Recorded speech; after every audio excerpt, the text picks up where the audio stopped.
In a world filled with things on the internet, two men, one podcast, two pores. I stand with my family, I came from them old ways, where your word is real heavy and holds weight. That's that real shit you hear about and them folks say. I'm all fine now, for fuck's sakes.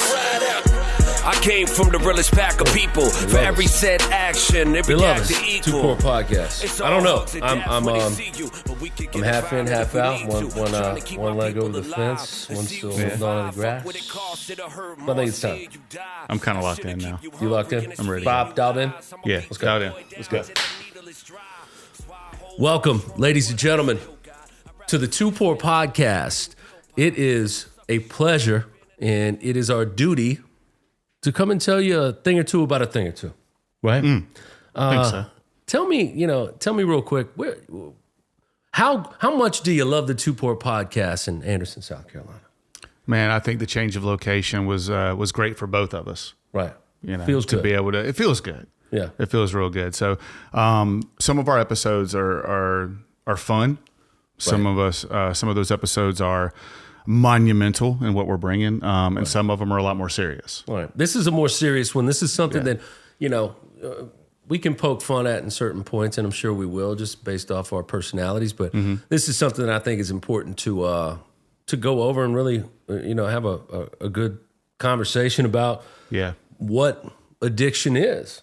Right. Yeah, and I think we're going to talk about what addiction is. I mean, the types of addictions that we're seeing out there, that we heard about, that we have maybe friends or family or experienced, and also maybe what we can do about it. Maybe some ways to get some help. Right. You know, and maybe bring some levity to it as well. Yeah, there's always a shoulder out there. There's always somebody that's been through some stuff that you haven't, or maybe that you're going through currently, that they can help you with it, And, the name of this pod is called Is Addiction Curable, right? Which is it's a crazy question. I'm going to go ahead and answer right now. So I say no, I don't think it is, but that's just me. We'll get further into that. Right? Yeah. I mean, for me, I would say I don't think it's curable. I mean, I think it's manageable. Manageable, right? Yeah. You got to manage it just like anything else, right? And some of the stuff we're going to go through and talk about in this, and some of the stuff that we've researched on it, a lot of it is the same, right? Yeah. The window of addiction is, I think it's very narrow. I think there is many different types, variables, but it really is just one. There's one in, one out, kind of thing. And that might be, and I'm in no way, shape, or form trying to say I'm a specialist on this. Absolutely. Because at the Two Poor Podcast, we don't do that. We're just we really want to just express what we've researched, what we know, what we've been through, and then maybe ways to show some love and support, and maybe ways to help. Absolutely. Before we do that, though, let's get as far as our sponsor. Let's get the housekeeping out of the way.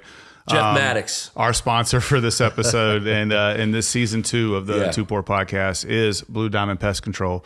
Be sure to call Jeff and the guys and girls over at Blue Diamond Pest Control at 704-701-0876, or hit them up on the net at bluediamondpc.net. So Jeff Maddox. Make sure to call and ask for the Two Poor Podcast discount. Apparently, if you call at a certain time, it may be a 30% discount. I don't know yet. I'm not sure. And if you have a business and you want to insure your house and protect your house, maybe he'll give you even bigger discount for a bundle package. Right. So, and to finalize on that, it's not about just homeowners. It's about, even if you're renting a home, the creepy crawlers are everywhere. They're everywhere, especially in the Carolinas. And you can manage them. But look, man, so good. We did the housekeeping. As a culture of the Two Poor Podcast, we always, we'll either have a bottle of the episode, or like previous ones we've done. Sometimes we changed it up a little bit and just had, gone dealer's choice, or a favorite of ours, or a special one. There's nothing wrong with that. Now, I got recommended this from a guy that I work alongside. His name is David Winters, right? Okay. Great guy. And he's a bourbon lover, and he's not a bourbon bragger. Okay.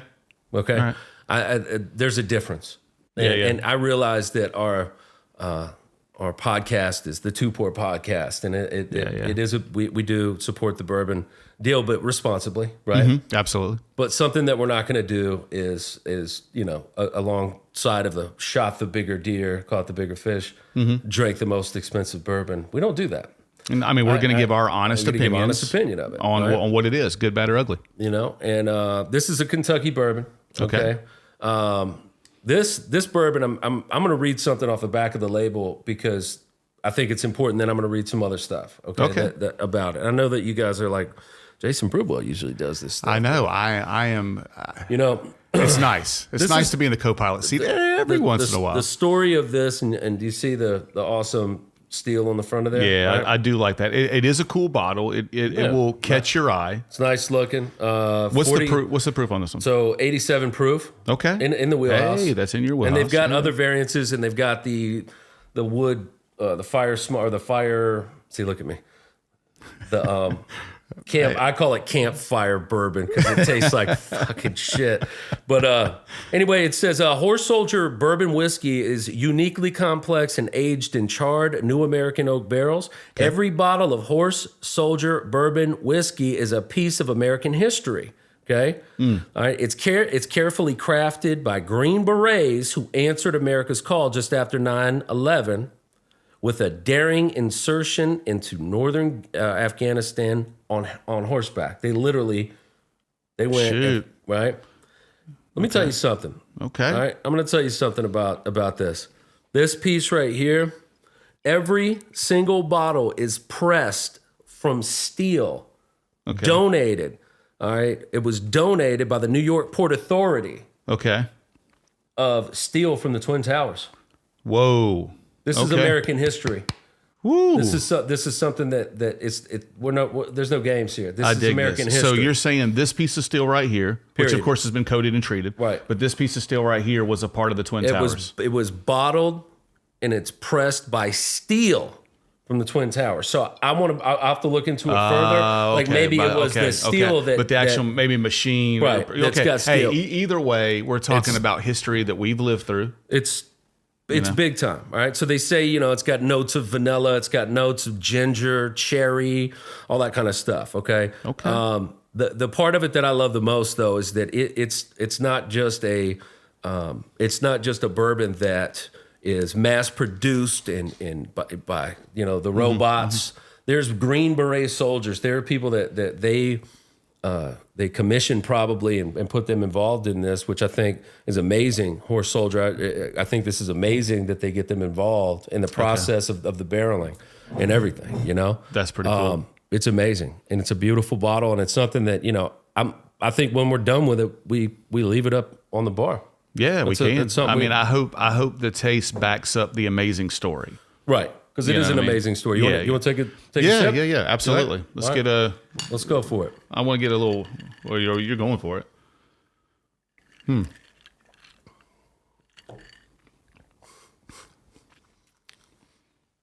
That's pretty damn good. I mean, it's not bad. It's not bad. Let's go for the second sip now because the first one's always going to be different. We're doing ice. We're not doing a neat pour on this. Yeah, we did go straight to ice. Because just for whatever reason, I felt it was the right thing to do. This is on me, America. Yeah, Jimmy wanted to do the research on this one, and I'm glad that you did. I appreciate it. So smooth. It's so smooth, and we can't really say anything about the burn because it does have ice in it, so we can't do that. But it's also in that 87 proof range, so the heat is not going to be as much. No. It's not rough. No. So it definitely doesn't bring any added heat or harshness because of the taste. And then obviously it's got a little darker tint to it. I don't know what the age of that is, but the darker tint is probably coming from the charred barrels that it's barreled in, right? Yeah. So, which would give it a little bit of that darker tint. So I just don't know what the year is on it. It doesn't say. So that'll be something maybe to look up. Yeah. Now, can you tell us the price or where are we at on the price range for this? I'll tell you what, man. This is a $60 bottle of bourbon. I mean, $60. Bourbon is meant to be enjoyed and not overly consumed, right? Mm-hmm. So $60 for a bottle of bourbon like that is great because that bottle at my home, that bottle would last alongside the other ones that would last weeks or months or whatever because it's a go-to bottle of very that cherry.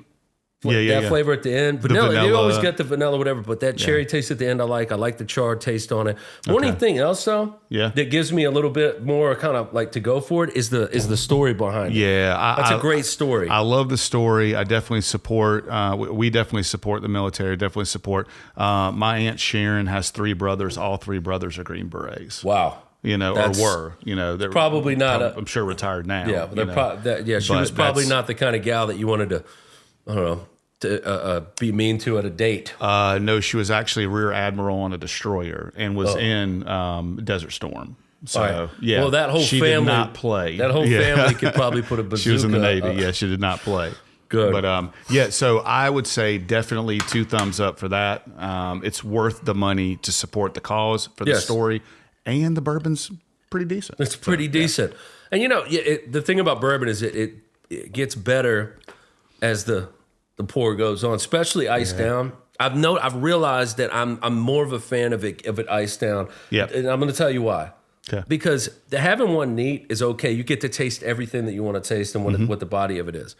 But for me, because of the way I am, I'm going to drink it fast. It's just my person. It's who I am. It gives more. It's obviously it adds to it with the ice. It waters it down, and I could sip it slower and actually, take my time with it. Okay. Yeah, and it's good. It's a good one. So good. I mean, congratulations. Good pick. Right.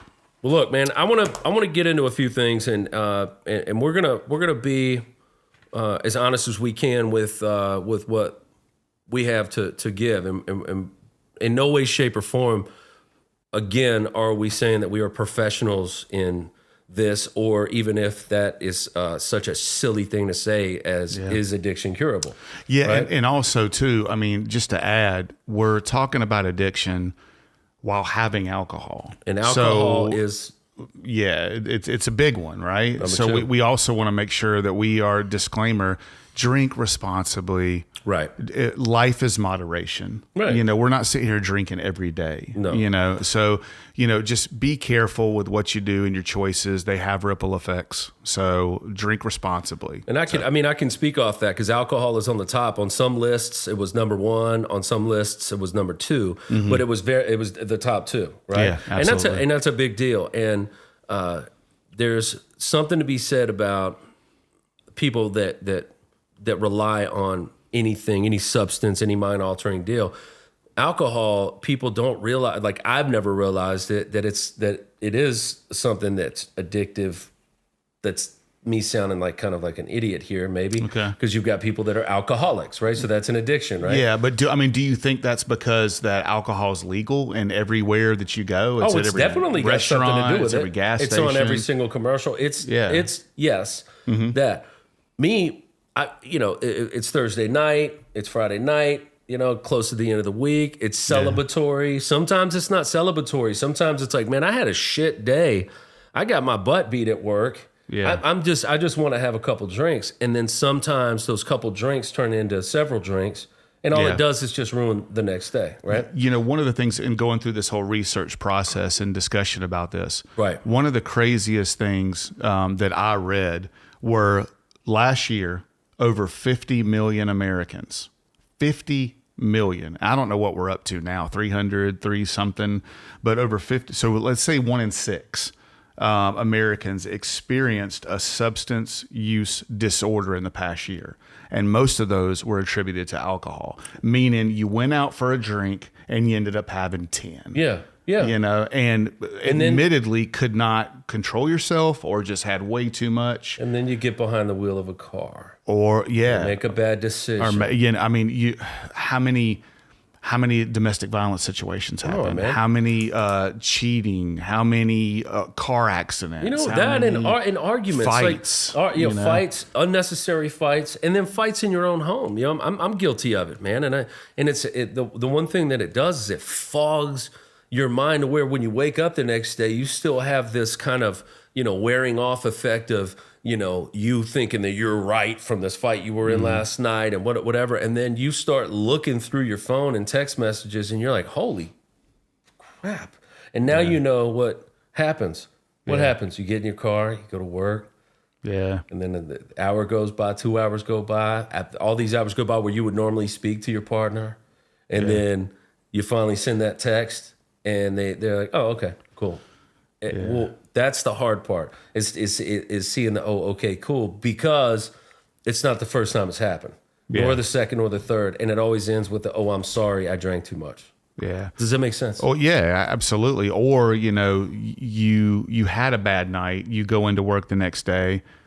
How are you treating the people that you work with? Right. Especially if you're hungover and you're feeling like dog shit. Right? Yeah, you could be in a situation or you could be in a situation where your work performance harms yourself. Right. Think about this. Part of the stuff I saw, like theories of addiction, biological disease, psychodynamic model of it's an environmental model. It indicates a biological predisposition and a neurotransmitter imbalance. It's your brain. This is coming from maybe your mom and your dad. Hereditary. Yep. All right. It says. Do you believe that? Do you believe it's hereditary? Absolutely. Yeah. I think it is, and I'm not saying that mom was like alcoholic when she had me, but yeah, I think it draws a line. Yeah. It says alcohol use disorders. 10% of people aged 12 and older in the U.S. have an alcohol disorder. The reality of it that we have 12-year-olds and 10% of the U.S. population is a lot. It's a lot of people. Yeah. And 10% of them aged 12 and up have an alcohol disorder. That's tough. Yeah. Right? So, all right, to add on to that, let's add on to that. Because, all right, we have alcohol, right? We have illicit drugs, right? The most common would be weed. Right. Using marijuana. Last year, 70 million people, 12 and older, use drugs. 70 million. It's a lot of people. That's a lot of people. Now, almost 62 million of that was weed. So they say gateway drug. I don't know. I don't know if it's necessarily a gateway drug. I'm not buying that. I think it's the most common. I think it's the most widespread. I think it's the easiest now to it's get. being legalized. Now it's being legalized. So I don't want to use gateway on weed. To me, use gateway on alcohol because that makes sense. Okay, but not weed. That's different. I'm with that. Man, it's just alcohol is just one of those that it can lead to a lot of poor decisions. I really feel like alcohol is a depressant, right? It's categorized as a depressant. Right. So you might think, hey, I'm going to go have some drinks and have a great time. And they're dancing all over the place, and you think, but you're fighting a battle because it is a depressant. Right. I think alcohol, honestly, is a magnifier. Yes. So, okay, you had a bad day. Right. You say you come home angry. Right. And you have some drinks. It's going to magnify the anger. Right. If you're sad, I had a friend who's going through stuff. My significant other's going through stuff. My kids are going through stuff. Right. I'm battling something and I'm sad and I have some drinks. No, you're more sad. You could be more sad. You're more sad. And you think about the gateway deal, and one of the things that I researched on, which one of the top 3 of addictions, is cocaine. All right. And they separated cocaine and crack being way lower because it for whatever reason. I'm not trying to laugh, but whatever. So there's people that they say that when they have their first drink, first sip of beer. Now these are people that are addicted to cocaine. Yeah. First sip of beer. Okay. Cocaine. In their mind, in their head. Got to hit my guy up. Got to do that in there. It's when you talk about a gateway, when you talk about an intensifying moment, and they said on one of the videos that I watched, it was by a famous comedian that I won't name him, but he said, I could feel it. I could taste it. I could smell it as soon as I had a sip of whiskey. Really? That's dangerous, man. And it's horrible. And there's something else that we'll go into a little bit later with the opiates and with what rhymes with opiates. It doesn't rhyme with it, but heroin. And what they're doing. Now, I'm gonna tell you, addiction.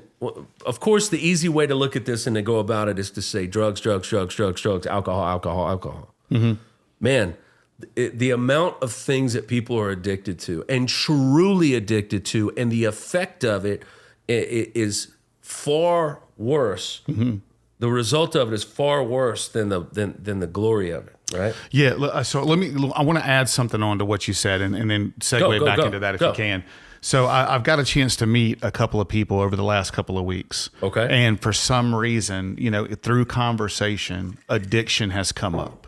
Yeah. Okay. Right. And so I've asked their opinions and their stories and asked if we had permission to talk about those stories. And all three of them said absolutely.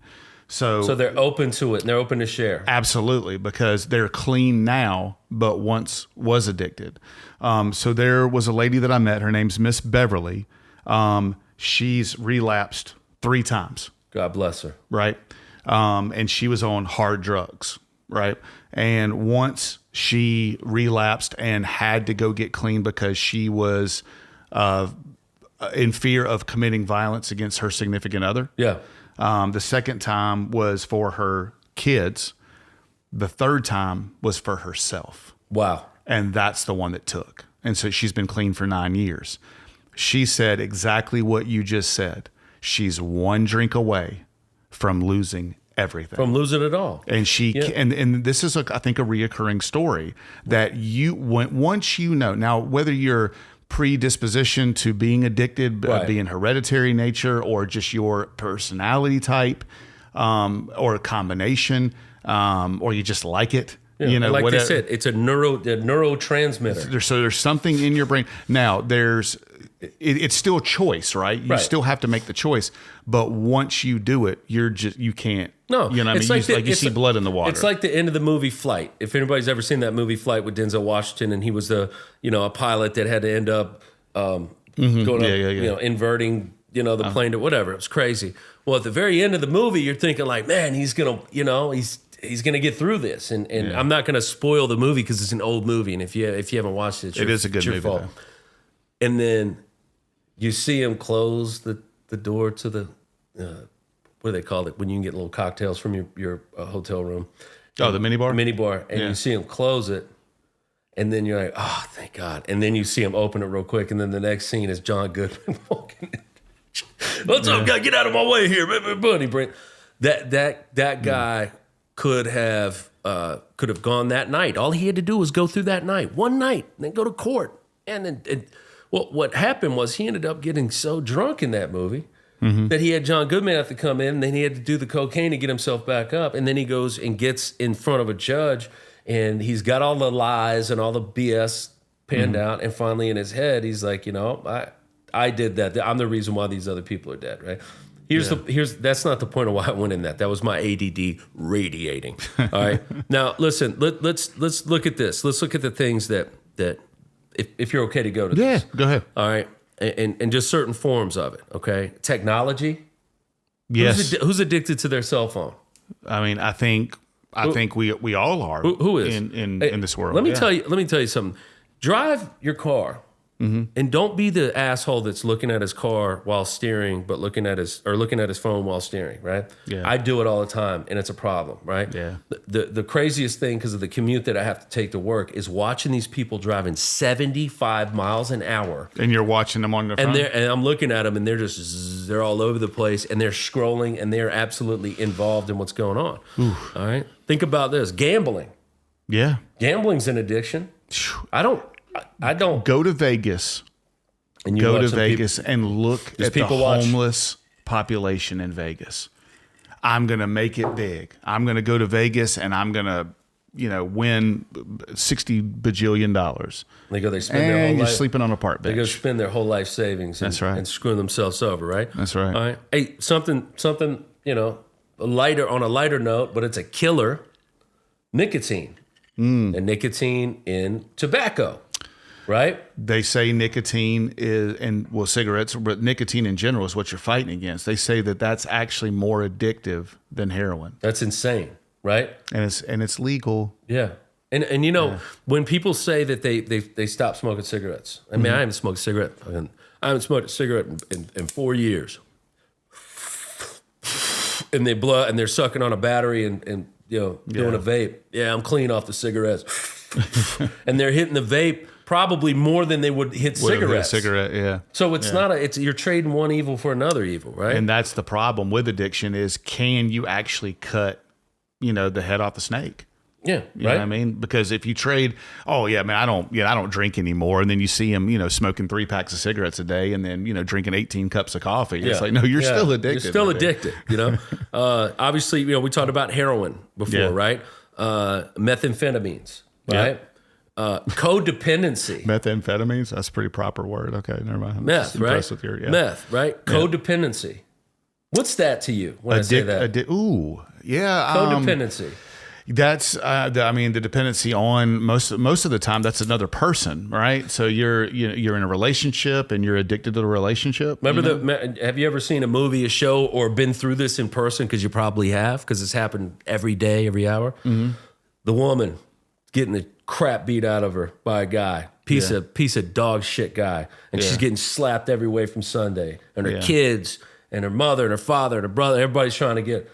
And you try, and as soon as you get there and you get her away from harm, as soon as she gets a certain amount of feet away, she's like, "Leave me alone," and gets mad at you, turns on you, and runs back to this right piece back of to the shit. situation. So that's what I was thinking. What codependency? Well, and it doesn't even have to be an abusive situation. Which I'm going to tell you this right now: any man that puts his hands on women and you're big tough guy, big strong guy, and doing all this kind of stuff, and you're swinging on girls, slapping girls, doing all this kind of stuff, man. The reality is, man, at some point you're gonna get some, and it's gonna be from somebody that really does, unbeknownst to them in their universe, in their life, that they were supposed to meet up with you so they could knock your freaking head off, and you deserve it, and you're a coward. And you ain't got, you know what I'm saying? And I'm going to tell you this right now to the ladies that are dealing with that, man, my heart goes out to you. I really wish you could find help, because that's an addictive thing if you keep going back to this dirt bag. Yeah. You know what I'm saying? And I personally think that violence does fix things.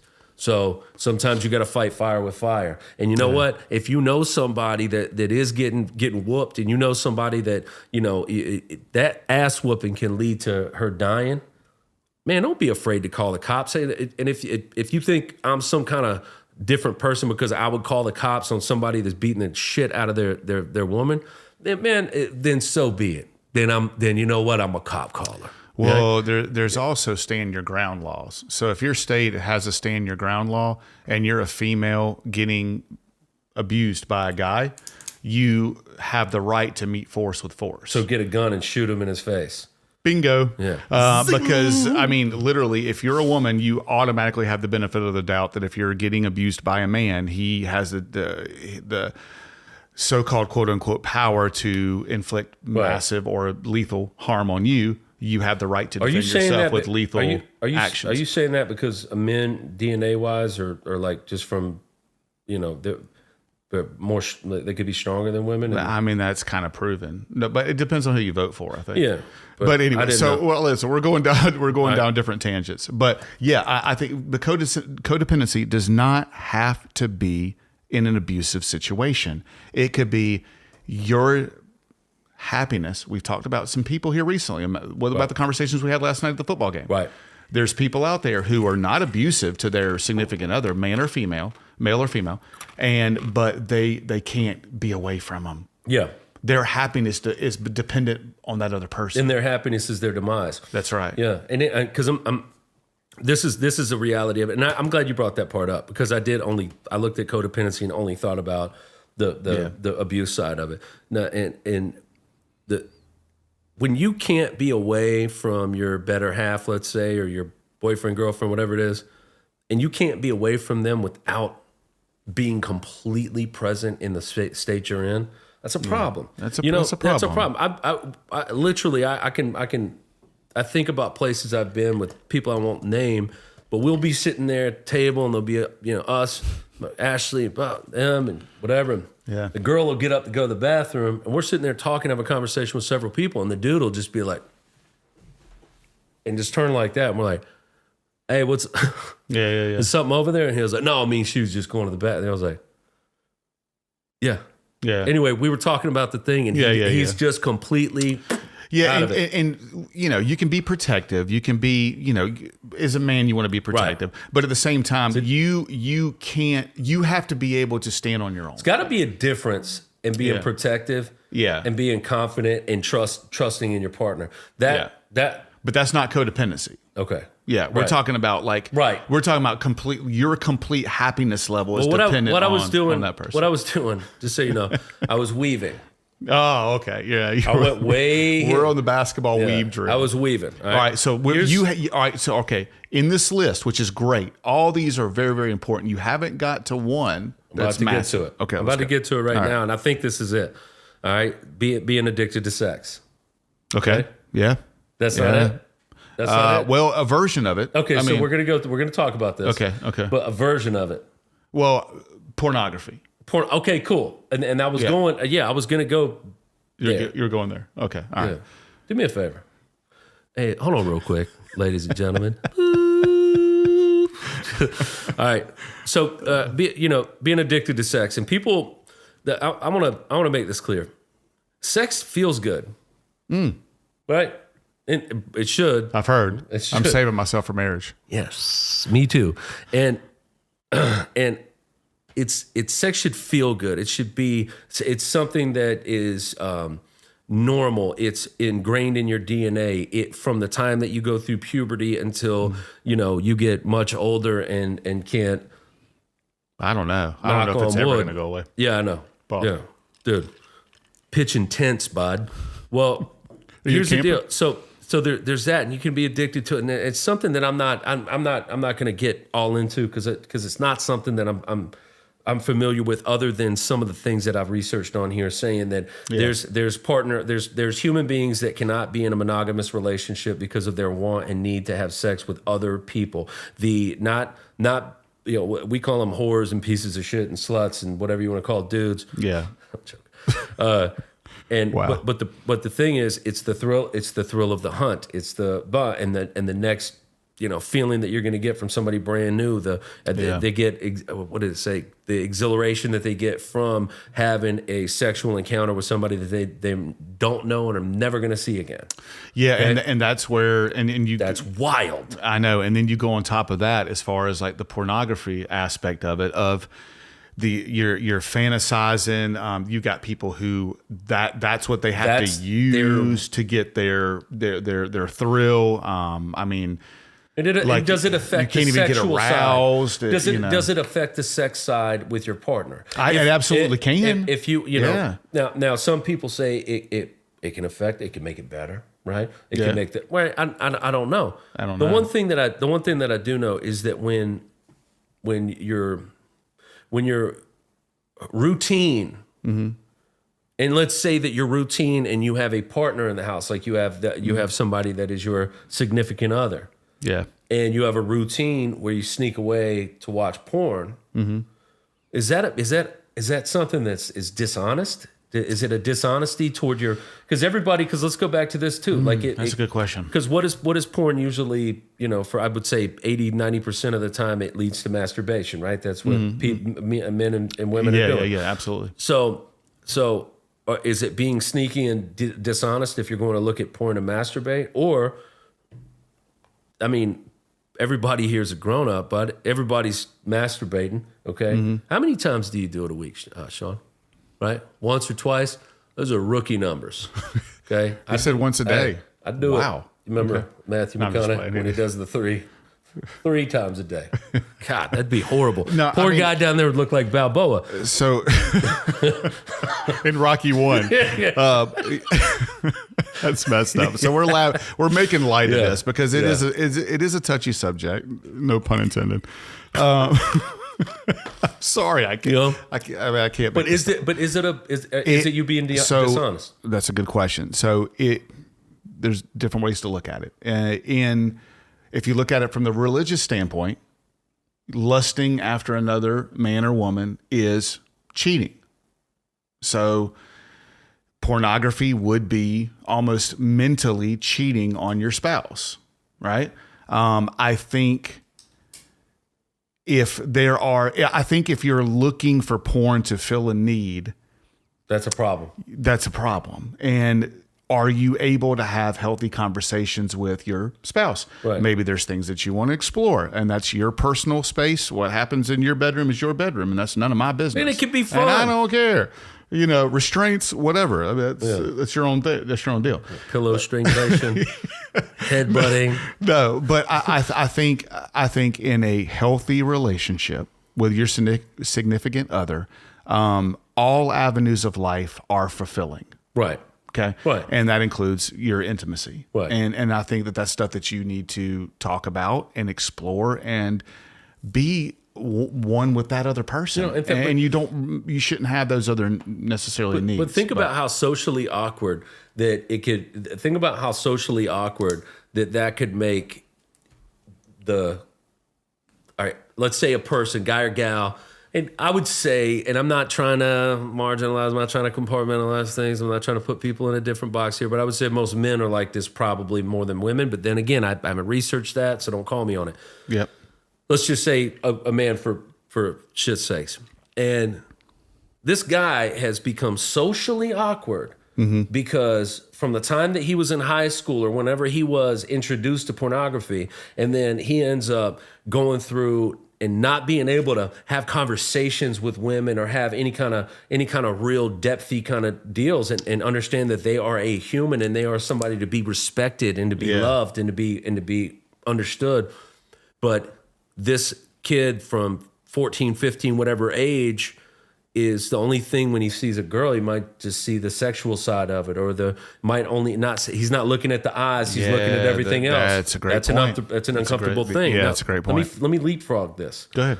And then this guy goes to college or doesn't go to college, but everything he does is revolved around getting back to his safe space, back to his room or his dorm or his apartment or whatever, just to get back and do and watch porn.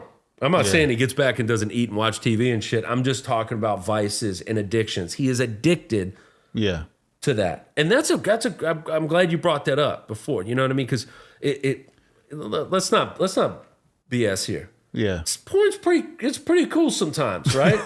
Like it is. It's like, wow. Like, and I don't think there's a problem even if you want to watch it with your partner. I think there's nothing wrong with that. But again, it's your prerogative. I think it has to be revolved around if you were in a significant. Okay, let me. I'm going to go down three different roads here. Pump the brakes. If you are in a serious relationship, your intimacy is as vital as your budgeting, right? As your who is handling certain house chores, right? It's part of your overall relationship.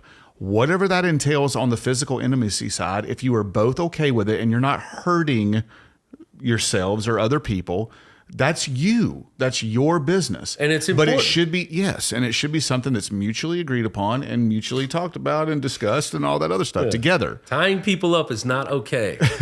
Unless the Two Poor Podcast doesn't disclaimer. Unless you bought it from a Two Poor Podcast sponsor. Two Poor Podcast restraints coming out. No, but also, I don't know. I lost my train of thought. I think that being that deep into it, just like being that deep into heroin, being that deep into opioids, being that deep into cocaine, being that deep into anything, can cause something and it can make something disproportionate to the point where it's like, man, I don't have enough of real shit. I don't have enough of the real thing of being emotional with another person, because most people that are addicted to stuff that are really, really bad at it are very, very solitary people. They don't go, they might hang out a little bit here and there, but they spend lots of time by themselves, right? You think so? I've read about it, okay? It's called something called Research by James Gerald Bass and the Two Poor Podcast. Because, you look at alcohol, but you have functioning alcoholics. Right. Who might drink before work, sneak away at work, after work, but they got to have it. But at work, they are handling their business and they're talking to customers and handling business. It's the craziest thing when you're talking about functioning alcoholics. But I think, I know a few. But in general, I think you go back to porn. Life is moderation. Right. If you dabble, like, okay, you and I, right? We leave here and let's say we go out and go shopping and somebody's like, hey, we have heroin to sell. Okay, and we buy heroin and try heroin one time. You have a massive percentage of getting addicted, of course, to that drug. It's a highly addictive drug. You do a cocaine, you do a crack. I mean, you smoke weed, whatever it is. If you were playing with fire, you're going to get burned. You could get burned. And it's the same thing with porn. But it's not just how the percentage is high because of the drug. Your highly addictive personality plays into that variable. And the type of drug has a more potential of being that you can get addicted to as well. Yeah. It's a fact. All right. Yeah. Now listen, let's move forward. I think I'm really glad that we went over some of those, because those are some of the biggest things. Absolutely. Yeah. Yeah. I'm gonna go over two more things, and then I'm gonna end this part of me going through this list. Okay. Yeah. And then we can move on to whatever you want to do here. Yeah. Okay. But there's two things. There's one of them. It's nuts to me, but it's called volatiles. Okay? Volatiles. Explain. Paint thinner, gasoline, what? Glue, spray bottles, all that kind of stuff. Have you seen these people that are absolutely there's on what's that show? Ashley's, no offense, babe. Put your earmuffs on. Yeah. Ashley makes me watch this fucking show all the time. Intervention. All right, dude. Intervention. Yeah, Tough. I've seen it. Tough. I've seen it a couple of times. Tough. Yeah, man. And it's a sad sight, dude. I was about to say, sadly, Christian and I watched that a couple of times and made jokes about some of the stuff on there, because it is so insane for me to think about somebody waking up every day and spending their whole day of trying to make steal enough money so they can get high. Right. And a lot of times it turns out, so who are the people that usually become an aid, and they become somebody that's helping the addiction of their loved ones? So this is the moms and the dads and the boyfriends and family and whatever. And you know that said person coming in here asking you for money or asking you for help or asking you for whatever like that is not going to take that money and go buy milk and groceries with it, right? And then, to top it off with that, the volatiles, the paint thinner, the gasoline, all this, that literally after they get done, it's like me walking up to my son, and he's 4, and he got into the red paint in the garage, and you go up, and he's got red paint all over his face and fucking paint cans right there, and you're like, hey, did you get into the paint? No, I didn't. And he just waddles off. It's funny as hell, right? They look the same. They've got this coated shit around their face, and it makes them. You remember back in the day, the whippets and the people that would go to the people's air conditioners, and they would put a bag over it and get the Freon out. Yeah. Unbelievable. Just destroying your brain, killing your brain. Destroying it. Yeah. Now those things, man. So all of these things above that we were talking about, right? All of these things are something that everybody has not only maybe experienced, maybe through self, application, maybe because family, friend, loved ones, right? This is one that I think should be at the top of the list. Okay. Eating. Being addicted. It's one of the 7 sins. Being one addicted. Of the 7 deadly sins, gluttony. Gluttony. Being addicted to eating, gorging. I can attest, even though I look really, really good right now and fit, right? Yeah. Well, today's a cheat day. Today's a cheat day. Whatever. Yeah. All right. I'm trying. And this is no joke. I like putting levity to stuff, and I'm not trying to shame anybody. They gorge, and I'm a victim of it. On let's say we have a freaking a night out, or we have a night tonight. We're just we get blasted tonight. Then tomorrow you got leftovers from like 2 nights in a row. So that's definitely 2 plates that you can make. You can eat some cereal, right? Drink a soda. Yeah. Right? Now, normally what makes people have this crazy huge appetite is the trickery in their brain making them think that they're hungry, but what they really are is bored. No, well, it could be that, but what they really are is dehydrated. And dehydration tricks your body and tricks your mind into thinking that you're hungry. Consumption. You need to consume. And you eat, and you eat, and you eat, and you drink that Coca-Cola, and you drink that sweet tea. When in reality, you just need to have like 3 glasses of water. 3 glasses of water and go and freaking take a hot shower. And something that people have always said, if you have a hangover, you know what you need? You need a greasy hamburger and some French fries. Yeah. Okay. I don't know if anybody's ever really researched that. I know I haven't, and said, man, is that really a cure to it? Yeah. No, man. who the hell in this world doesn't wake up feeling the heat from last night? And I say, you want to go get a cheeseburger and some fries and go, fuck yeah, dude, let's go. That sounds great. You know why? Yeah.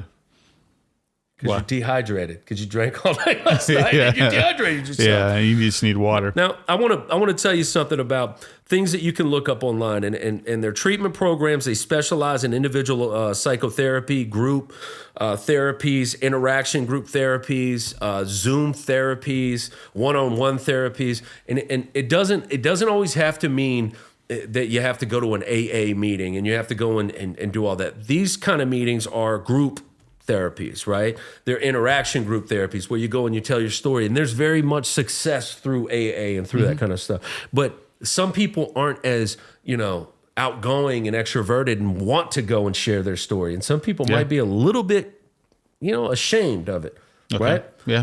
So go online and look, and you can find it where you can get on it might be a Zoom call that you get on. And the therapist gets on there and they talk to you. And if they ain't your cup of tea, then they ain't your cup of tea. Right? Yeah. But at least try it. You never know till you try it. So if it doesn't always have to be group stuff, it could be that individual psychotherapy trying to help you find an answer to why you depend on all this bullshit so much. I mean, honestly, I will say this. I've said it before on a previous podcast. Last year, I went through a couple of months of therapy. Dealing with a breakup, dealing with a couple of things that were bothering me. I wanted to go through, I wanted to talk to somebody about it. And so I did BetterHelp, which is an app. Okay. You go online, you get matched up with a therapist or a counselor. In your respective area? No, everything's online. It doesn't matter where you're at, doesn't matter where they're at. They could be in California. You set up your own time zone, your own time frame. So you could be in therapy at 8 o'clock at night or 9 o'clock at night or 4 o'clock in the morning, whatever is better for you and better for them. And you could say who you're like, what are you looking for? Are you looking for a male counselor, a female counselor? Are you looking for a religious background or non-religious background? So it gives you maybe a list of things where it does a ton of them. Yeah. It matches you up just like you're trying to find the right suit or the right clothing for your style. Like they have clothing boxes. Right. You can find a therapist the same way. I want to tell everybody BetterHelp is a good one. Yeah. But at the same time, what I learned through that, and I wasn't in it that long, and it served its purpose and it was helpful. Right. I think, honestly, in reality, all of us need therapy. You need a little therapy. We all need therapy from time to time to work through these things because we all battle things. I think it's an important thing to recognize that as much as eating healthy, going to the gym, going to church, right? Being nice to your neighbor, right? Respecting your neighbor, respecting all these kind of things. Everybody, all of us have these things that try to get us, and in the form of people that believe in religion, that's the devil, right? So if you let everybody know what's going on, and you're out and you're talking too much about it out to the world, you're gonna let the devil know. And the devil's gonna be like, I got something for you. Yeah, I got something for you. Yeah, right. Yep. Now, the one thing that I love about that my circle and my friends and my best friend, my wife, is that I have no problem calling anybody out that I love on their bullshit, and they don't have a problem, including you, calling me out on my bullshit. And we grow from that. We learn from that, right? Yeah. But it's a choice. It's intentional. And right? that's also based on what you share. And sometimes, you're not going to share. Sometimes you don't even know what to share. Yeah. And sometimes when you it's funny, if you ever engage in therapy, you realize a lot of the time you're the one talking. You're the one. And you're just right. and they help you or might help you. Yeah, thanks, bud. Get it. Find your way. Right. And find the answers. I truly believe the answer to every question that you have is inside of you. Yeah. But not all the times you can find it. Sometimes you have to have that guide to help you find it. Yeah, and it's going to show up somewhere. And a lot of times it shows up in a place that's you least expect it. Sometimes there's this thing when you're looking for something. I'm trying to find it. I'm looking. I don't get it. I don't understand. And you're trying too hard. And then all the while, it's right in front of your face, right? Yeah. Or you might be somewhere and you talk to a complete stranger, right? You might be in an Uber driving somewhere, and the Uber driver you're driving with, you spark a conversation, and then you say something, they say something, And then when either one of said people get out of the car, whether it's the driver or the passenger, you're like, man, I can't believe he said what he said. I've been thinking that the whole freaking time. He was right. I was right the whole time. I need to. Sometimes you need that reassurance. You need that and it comes from some random person. This is breakthrough. This is the thing about that I want to end the segment of this before we go on to the questions, right? Well, I mean, right. I wanted to add a couple of things before you. Got that? Okay, I'm sorry. No. I mean, you talked about the mental health aspect of it, and I just wanted to throw a couple of things out there. Bridwell turned the page on his on his deal. I didn't know you had all that chicken scratch over there, bud. Here's the thing. 13 million Americans last year, right, had suicidal thoughts. Almost 5 million adolescents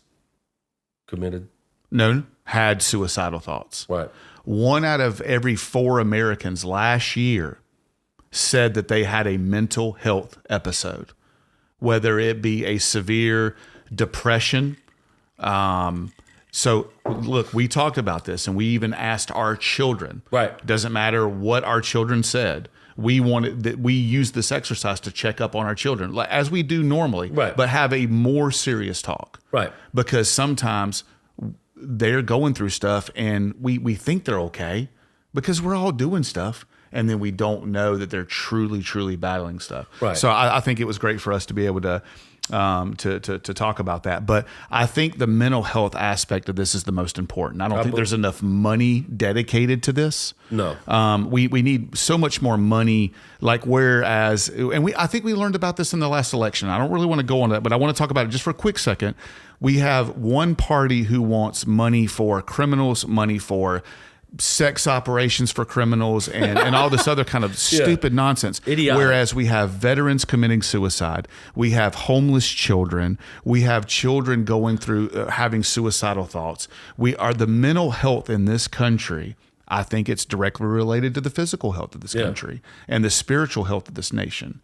But the quadrants of the 4 quadrants of health, absolutely. But I think the mental health aspect of it problems as a cause, or not even a cause, but an effect of drug use, but the mental health aspect of it, of why people are coping or choosing to cope with drugs, or coping with eating. Is it a blanket? Is it an insulator? Is it a incubator? Is it something that they whatever the addiction is, they feel like it's that warm blanket over them? I think so. Yeah. Is it something like that? I mean, if you.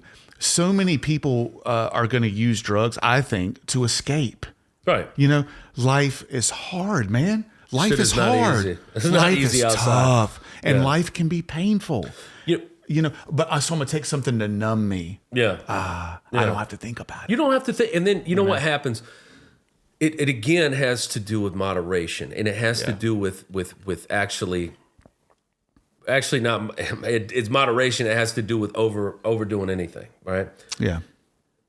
We've all overdone most things, right? Yeah. There are things that are the easiest to overdo. Alcohol's number one. How many times have you been like, man, I can't wait to go on this beach trip. I'm looking forward to it. It's going to be a great time. You get out there, the fucking dopamine, serotonin's going through your brain. Fucking sand's nice. The water's nice. My wife looks fucking amazing. This is great. Yeah. And then next thing you know, it's 6:30 p.m. and you're the guy on the beach getting drugged off the beach by your wife. And this did not happen to me. I swear, because that's what I was waiting for you to do. But you end up wasting a whole entire really, really good day because you let something that's so easy to get out of control. Yeah. Do you follow? It was a year or two ago. I remember, Christian and I were at the beach, and it was a mixed group of friends and family and stuff like that. And I brought pre-made margaritas. You make a good margarita. I'm not gonna lie. I don't want that to be weird. I do. It's so good. Pre-made margaritas. They were giving me such a hard time because we. That's for your margarita. Sorry. So I love a good margarita, but we were at the beach and it was the most beautiful day. It was the most perfect of days. Everybody. It was probably the best days of anywhere in the country. Everybody knows it was great on the Carolina coast, and pre-made margaritas, and I knew it because they were saying that I had Jesus hands. Hallelujah. Playlist was going at the end of the day, and I missed all. and I missed all you can eat crab leg night because I just got. You got blasted. I got, and I normally know my limit. And I didn't get sick or anything like that, but I got you got to the point where you had to fall asleep. They put me to bed. They went out to go eat for all you can eat crab legs, came back, and then gave me a hard time. Yeah, and you feel. I'm going to tell you, you can smile through things. There's levity to be brought in things that you can laugh through some stuff, right? Yeah. What you don't want to laugh through is watching life pass you by, and you being dependent on something that's killing you. Yeah. And let me tell you, a lot of people died in the last 20 years of my life. I've seen a lot of people that have died that were people that I knew or associates and coworkers that were a victim of it, right? Yeah. And victim of consumption, right? And so with that being said, I guarantee you, if you take a little bit more time to see the signs, look for the signs. Yeah. Grab your person that you know that they're going through something and just say, listen, man, I've been watching you. You know what I'm saying? I'm your friend. I love you, and you've been. I know something's going on. So you and I need to talk about this. It's important to me. You're my friend. And what happens 9 out of 10 times is they're going to evade. And they're going to say, you're crazy. And they're going to get mad at you. They're going to get whatever. And that's a telltale sign that you're not wrong. Yeah. All right. Now, listen, if you love whoever you're talking about, don't stop because they want you to stop. Don't just let them be the dictator of what's going to happen. Just respect them in that moment. Yeah. But then find another moment to talk to them. Find another moment where you can really, really say, hey, man, I know for a fact that something's going on because I fucking saw you do it. Yeah, and I don't... Go ahead. And I saw you do it. And I'm not saying that you're lying to me or you want to lie to me, but you are, and I don't appreciate that. And treat them kindly. Treat them with love. Choose love. Treat them with love and see what you can do for them. I've seen it with my own 2 eyes, what the most close person in my life did for one of her family members. And she was just a piece of the puzzle, but has saved. She's alive. She's good. She's well. She's thriving. Right. I think we all have an opportunity when in those situations. Is it going to hurt? Probably not. I mean, does it work every time? No. Hell no. But I mean, when you're coming from a place of love, you hope that they'll at least listen to you and be reciprocative of that information and those words. Yeah. But I don't think anybody out there is going to stop an addiction or seek help unless they truly want to. Yeah, they gotta want to, and that's anything. Man. So I wanted to give 2 quick things, and then every time he says it's a quick thing, it's like 27 minutes. Sean, hit the button. Boom. Let's see how long this is gonna take. All right. So I wanted to give kind of 2 bits pieces. I talked to a Kristen. Right. This is one of the people that I talked to the last couple of weeks talking about addiction. Her story. Her and her significant other were both addicted. That's a tough combo, buddy. That's a tough combo. They had a knockdown, drag out argument. Her words to him were, I don't care if you die. Oof. I would just get out of my face. Harsh. Their 4-year-old daughter was in the home. She left the room and started doing laundry. She left the room and started doing laundry. The 4-year-old? No, the Okay, mom. So right. the mom, I don't even want you to tell me the rest of the story. Go ahead. He had a massive heart attack right after this argument and died. Right in front of his daughter. Right in front of his daughter. Daughter comes into the room, Mama, Daddy's blah, blah, blah, blah, blah, She got clean from that day and has been clean ever since. Well, and the price that exacts, the price that costs, and it's not saying it's her fault. It's not saying it's her fault, but she did put that out in the world. I know, but I mean, these are people who have been through these situations and would do anything in the world to take that back. Yeah. So now her biggest thing is not preaching, but spreading this word of, look, if you and your significant other get help together, fight through this together. Right. And I talked to Ashley who was on drugs, hard drugs, had 5 children. Irresponsible. No offense to her, you know what I'm saying? Yeah, but I mean, and she'll say real, it. though. She'll say it. Yeah. She'll say, how could you do drugs while pregnant?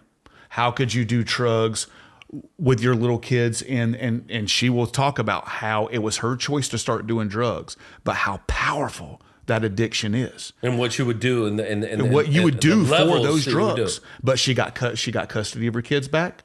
She's been clean for years. Good, man. Hey, shout out to Ashley. That's dope, man. Just got a promotion at work. Come on. And her daughter, her daughter is actually adopted 2 kids from a situation that came from drugs. And her daughter attributes that to watching her mom struggle and watch her mom's battles. Choose to never do that because she watched those battles, and she doesn't. And now she's influencing, helping others, and pulling away from it. Man, with her mom supporting her the whole way. Everybody's got some duties, man. Everybody's got some things and callings. There's a guy I spoke to, Mr. Corbett. I spoke to him the other day, and I was talking about this exact episode or whatever. And he was like, dude, it's crazy that you're telling me about this because of what I've been through and what I've done and what I've battled with it. And he said something that was such a simple statement, but it is all in all what this episode is about. And he said, you know what it is? It's like, it's a war in your head.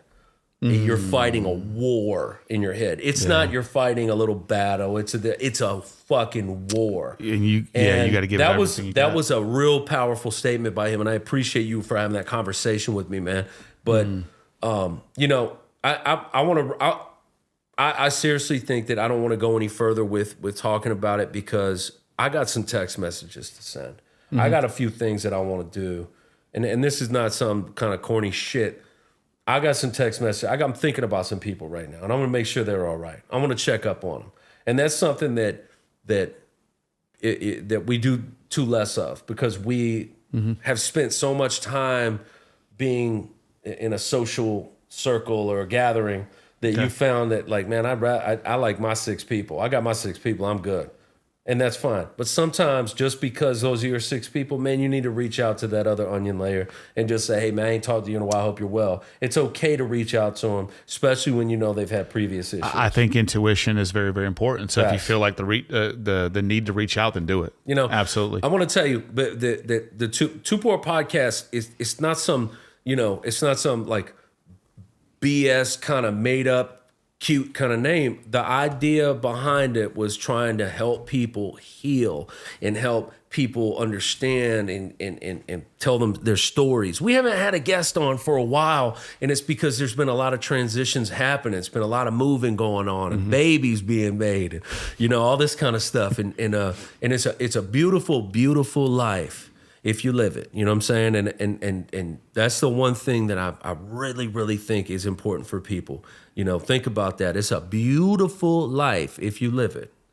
Okay, so all right, that's what I got. Okay, good. All right, so 3-question segment. Oh God, I got 3 questions. We didn't for even you. talk about doing the 3 questions. Hey, so listen, you gave some ideas on how to get some help. I wanted to give one thing. Okay. All right. www.samhsa.gov. Sam HSA. That'll be at the bottom of the screen. Yes. That'll be at the bottom of the screen. Sean is going to overlay that. You will see the address, the email address, or not the email address, but the website address. But it is a site where you can go to where you can find massive amounts of help in your city, your state, your zip code. So close to you.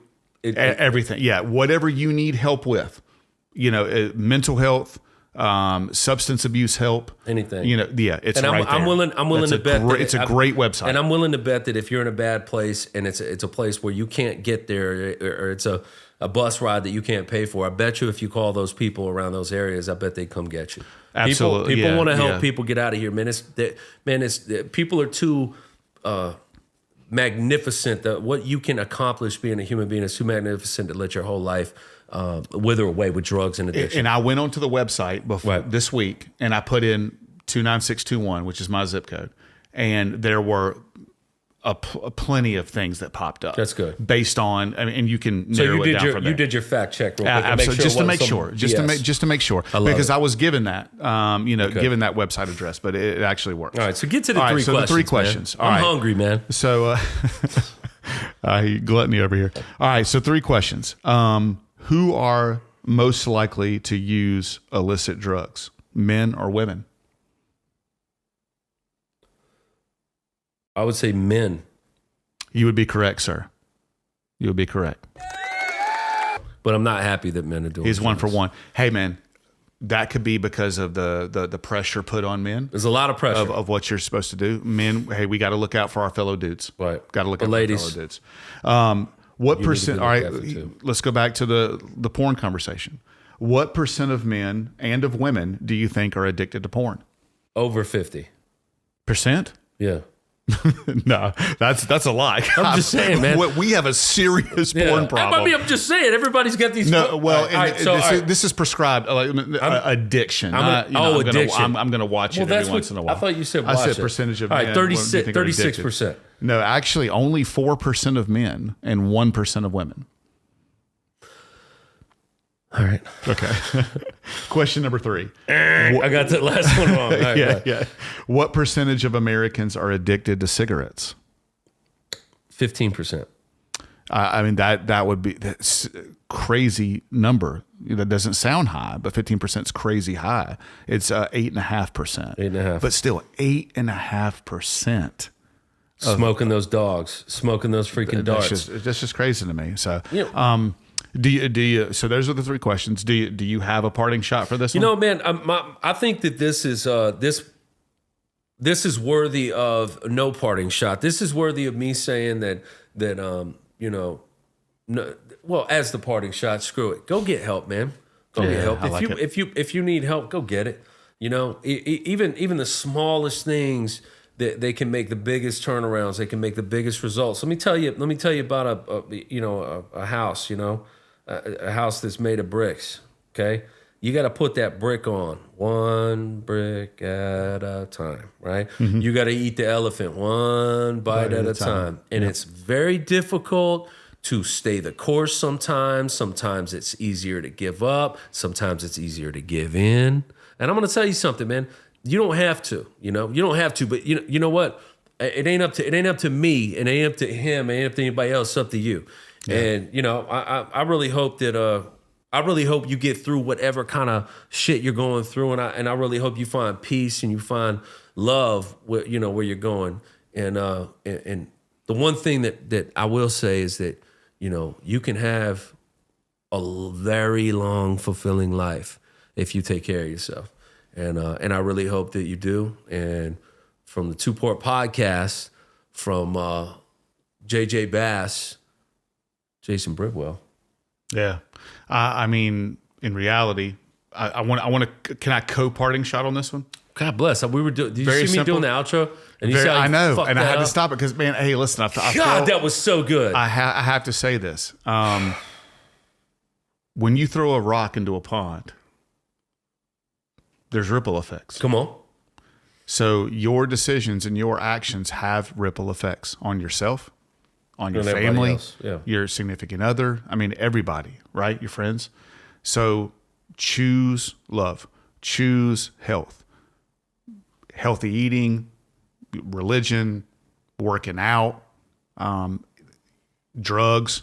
You go either way, right? Right. You know what I mean? So choose positive actions and positive decisions, because those ripple effects will help you in every aspect of your life. And everybody around you, man. You don't want to be the tidal wave knocking everybody down, baby. You want to be the guy the guy or gal that can help people enjoy the ride, and that ride is life. All right. And I'm gonna tell you something.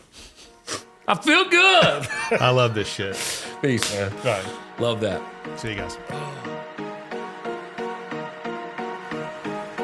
I stand with my family, I came from them old ways. Where your word is real heavy and holds weight. That's that real shit you hear about and them folks say. I'm all fine now, for fuck's sakes.